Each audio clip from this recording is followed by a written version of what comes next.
This is an extract from our AHK Hero Club. We have calls 3 times a week. Please like the video if you learned something. A path to a script. This is one, which I showed an earlier version of this tracking your stocks script, and Yeah.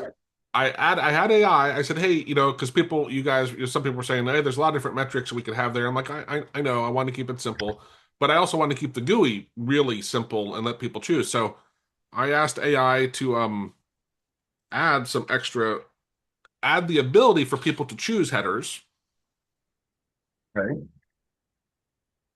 which So it this is did. what it looks like. Yeah. So if you go to preferences Hmm.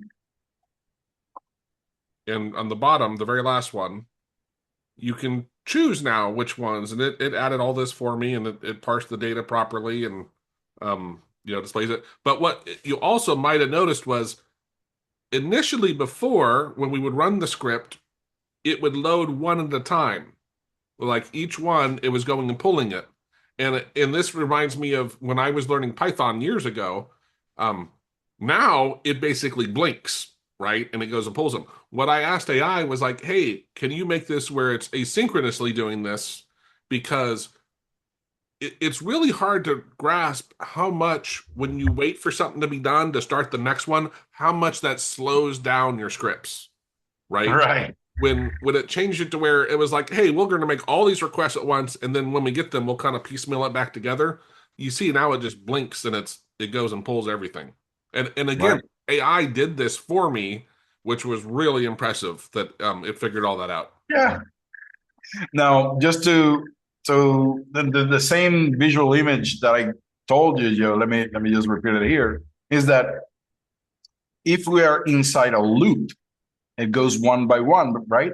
So that means that to get the data for the last one, we have to pass through all of these guys, Hmm. but they're not related to one another. So I don't care about what the quantity of the first one is in order to get this data. So, but when you are in a loop, you just tied everything together. And just to get the last one, now you have to wait a lot. And in this case, there are not many, so it is done in less than a second. But when you have thousands and thousands of lines, that could be a little No, bit but tricky. yeah, but if you go back, if you can revert, I asked our friend to make a breakpoint where we could revert it to the earlier version. I asked him to create 2 different scripts, but I don't think he did. There should be This a is the slow approach right here. and then just launch it. Let me reset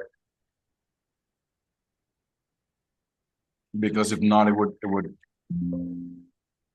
Oh, hold on. Let me see something. Let me stash those changes just in case. I don't think I have to stash them, but anyways. All right. Yeah, you can see that. So Each of see, them is a different call. yeah, and how Hmm. slow that is. Because we have to wait for the reply Yeah, from the exactly. server, right? But as they take the same amount of time, let's say that this takes 100, or well, let's say 500 milliseconds to get the reply. Now, whenever I'm going, I have to wait 500 for this one, 500 for that one, 500 for that one, 500 for that one.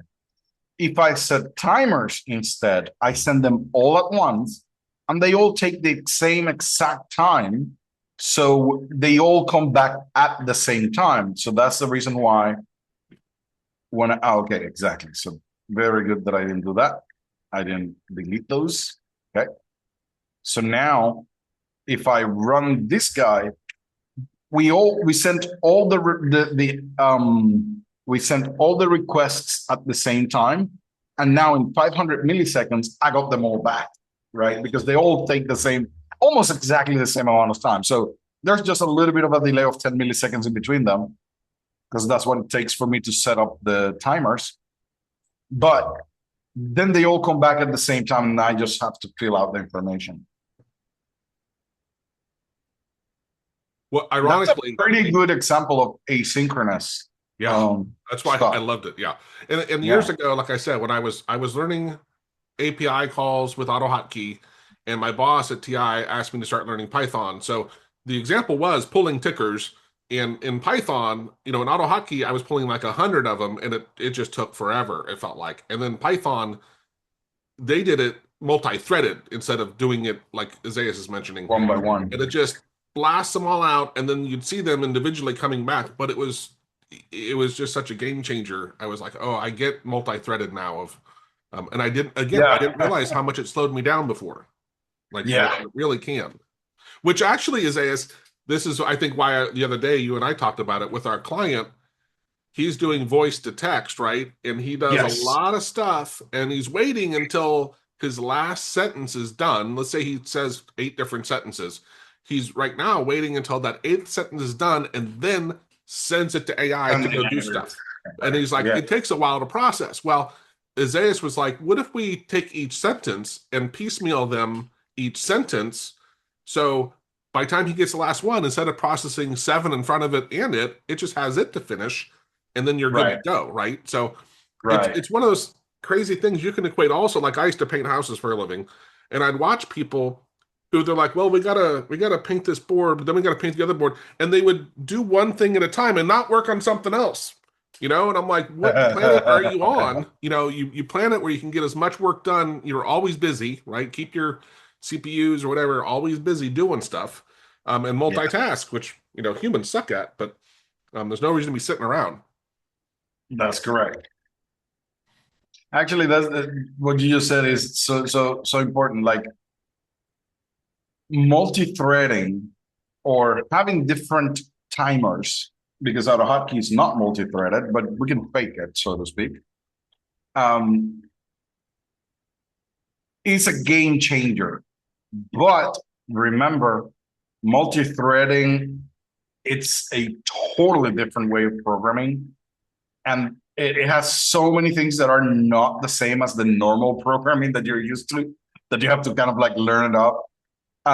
If you at any point do something like that, always take into account that when two different threads or more, right, are trying to access the same variable, that's where all your headaches are going to happen. Okay. That's where things are going to be wonky, crazy. Just try to have each thread have its own little bubble. And when they finish, then mix the data back up. In some situations, you will not be able to do it because you have to do it in certain ways. But if you can avoid having two variables or two threads modifying the same variable, that's gonna save you a lot of headaches. And this is where I would say, well, when I was doing the stuff in Python, even though I still don't work with classes in the same way as Isaias does, I just borrowed someone's library. Like they figured out the stuff Exactly. Isaias is mentioning. So I would say, here's my 100 tickers, go get them for me, and it figured out Yes. all the crazy stuff. You don't have to be an advanced programmer, right? And that's kind of my point, Neek. Also, right now, I don't have to go understand all the nuances if someone else solves it. I know your point is, well, if humans can't figure it out, we're at risk, right? Like, but it's still it just it's just the same thing, just extending it a little further, right? Where um not everyone Yeah. understands everything they get anyway. You're Right. working with. Anyway, all right. Does that make sense to everybody? Does anyone have any other ideas of how they might take the same thing and realize something they're doing is a linear, doing one, then the other? That was like when I was in Vegas at my dad's, I was remoting into this computer and I would give it stuff to do while I was working on my laptop there, right? Like, that's similar concept, right? Of just keeping as many things going as you can at one time. Yeah. Yeah. Explore our huge library of 466 plus hours of recorded AHK tutorials. Watch, rewind, and master tricks at your own pace. Members enjoy a sweet 25% discount on everything we offer, from in-depth courses to ready-made scripts and pro services.